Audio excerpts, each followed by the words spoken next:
जिस संसद में विधायी कामकाज हुआ तो विपक्ष का शोर शराबा या कहा जाए विरोध भी देखने को मिला। लोकसभा अध्यक्ष ने राहुल गांधी को नेता प्रतिपक्ष के अनुरूप आचरण करने की नसीहत दी तो कांग्रेस ने सरकार पर संसद में बोलने का मौका नहीं देने का आरोप लगाया। इस बीच दोनों सदनों में सरकार के कई मंत्रालयों से संबंधित सवाल जवाब हुए तो मंत्रियों ने जवाब भी दिए हैं। संसद के दोनों सदनों में बुधवार को कामकाज सुचारू रूप से चला। लोकसभा में लोकसभा अध्यक्ष ने विपक्ष पर सदन की गरिमा के अनुसार आचरण करने की बात की। खासकर नेता प्रतिपक्ष पर उन्होंने गरिमा के अनुसार आचरण करने की बात कही। लोकसभा अध्यक्ष ने कहा कि मेरे संज्ञान में ऐसे कई मामले आए हैं जिनमें सदस्यों का व्यवहार सदन की गरिमा के अनुरूप नहीं रहा है। इस सदन में पिता और बेटी, माँ और बेटी और पति और पत्नी भी मेंबर के तौर पर बैठते हैं। इसलिए नेता प्रतिपक्ष से अपेक्षा की जाती है कि वह अपना व्यवहार सदन के अनुसार ही रखें। इसके बाद सदन की कार्यवाही 2 बजे तक के लिए स्थगित कर दी गई। इस सदन में पिता पुत्री, माँ बेटी, पति पत्नी सदस्य रहें। इस परिप्रेक्ष्य में मेरा नेता परिपक्ष से अपेक्षा है कि लोकसभा प्रक्रिया का संचालन नियम 349 के वर्णित सभा में पालनीय नियमों के अनुरूप सदन में आचरण व्यवहार करें, जो सदन की मर्यादा और प्रतिष्ठा के अनुरूप रहना चाहिए। मैं पुनः आग्रह करता हूं, इस सदन में विशेष रूप से प्रतिपक्ष के नेता से तो ये अपेक्षा की जाती है कि वो आचरण रखें। लोकसभा अध्यक्ष की टिप्पणी के बाद कांग्रेस के सांसदों का एक दल लोकसभा अध्यक्ष से मिला और उन्होंने विपक्ष को सदन में और समय देने की मांग की। लीडर ऑफ ऑपोजिशन को एक कन्वेंशन है कि बोलने दिया जाता है। जब भी मैं खड़ा होता हूं मुझे बोलने नहीं दिया जाता है। ठीक है, तो पता नहीं मतलब ये किस प्रकार से हाउस चल रहा है। जो हम कहना चाहते हैं हमें कहने नहीं देते हैं।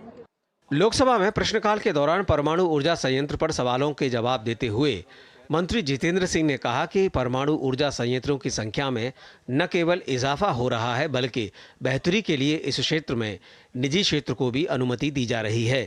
सन 2014 से पहले अधिकतर तमिलनाडु और आंध्रा की ओर दक्षिण में और पश्चिम में महाराष्ट्र, गुजरात।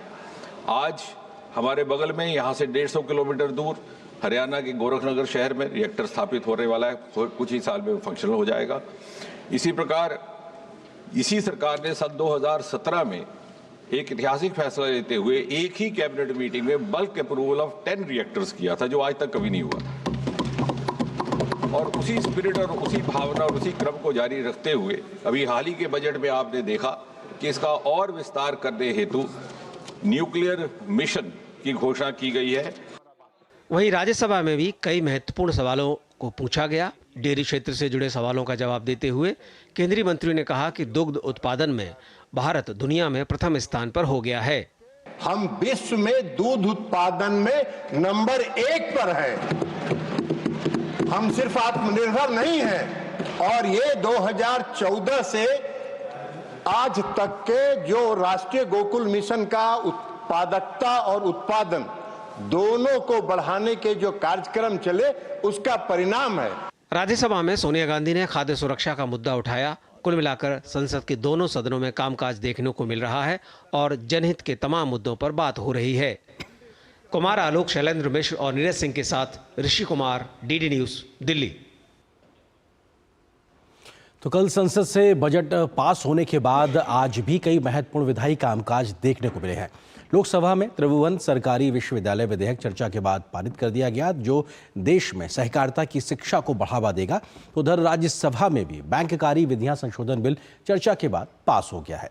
इसके माध्यम से बैंकिंग व्यवस्था को और मजबूत करने के सरकार प्रयास कर रही है। बजट सत्र के दूसरे चरण में वित्त विधेयक के लोकसभा से पारित होने के बाद से ही दोनों सदनों में विधायी कामकाज तेजी से प्रगति की ओर बढ़ रहा है। मंगलवार के बाद बुधवार को भी दोनों सदनों में अहम विधेयकों को चर्चा के बाद पारित कर दिया गया। लोकसभा में दोपहर बाद त्रिभुवन सहकारी विश्वविद्यालय विधेयक 2025 चर्चा के बाद पारित कर दिया गया। इस बिल पर चर्चा का जवाब देते हुए गृह मंत्री अमित शाह ने कहा कि सहकारिता क्षेत्र को मजबूत बनाने के मोदी सरकार के प्रयासों का यह एक बड़ा प्रयास है।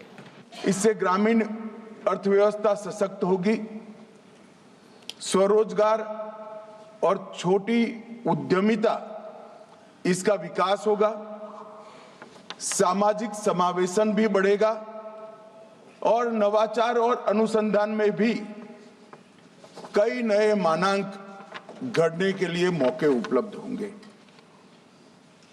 और एक प्रकार से सहकारिता की भावना से युक्त और आधुनिक शिक्षा से लैस एक नया सहकारी नेतृत्व, कोऑपरेटिव लीडरशिप पूरे देश को प्राप्त होगी।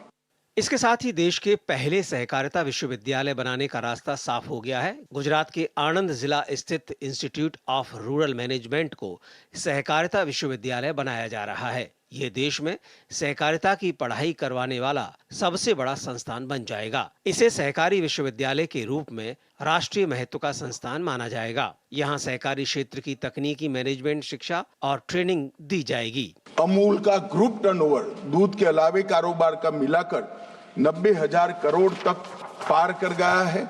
गुजरात की 36 लाख महिलाओं को स्वरोजगारी देने का काम हुआ है और ये मॉडल को आज प्रधानमंत्री जी ने इस विधेयक, इस यूनिवर्सिटी को त्रिभुवन सहकारी यूनिवर्सिटी नाम देकर त्रिभुवन दास पटेल को बहुत बड़ी श्रद्धांजलि देने का काम मैंने रखा है।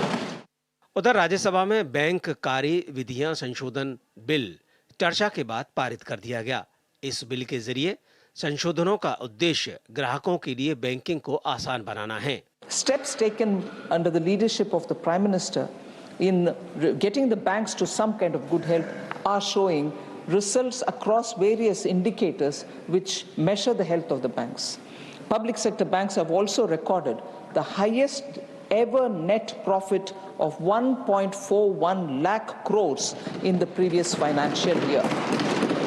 And if that is the level at which they had achieved profitability in the net profitability in the previous year, I'm confident that this coming year also India's banks will attain even greater heights. इस bill के प्रावधानों में खाता धारक अपने bank खाते या FD के लिए 4 लोगों को नॉमिनी बना सकते हैं। पहले सिर्फ एक ही नॉमिनी बनाने का प्रावधान था। इसमें नॉमिनी बनाने के भी 2 तरीके होंगे। एक तो सभी नॉमिनी को एक साथ तय हिस्सेदारी देना, दूसरा नॉमिनी को एक क्रम में रखना। इससे एक के बाद एक को पैसा मिल सकेगा। यह खाता धारक के ऊपर है कि किस विकल्प का चयन करता है। कुमार आलोक, नीरज सिंह और शैलेंद्र मिश्र के साथ ऋषि कुमार, डीडी न्यूज, दिल्ली।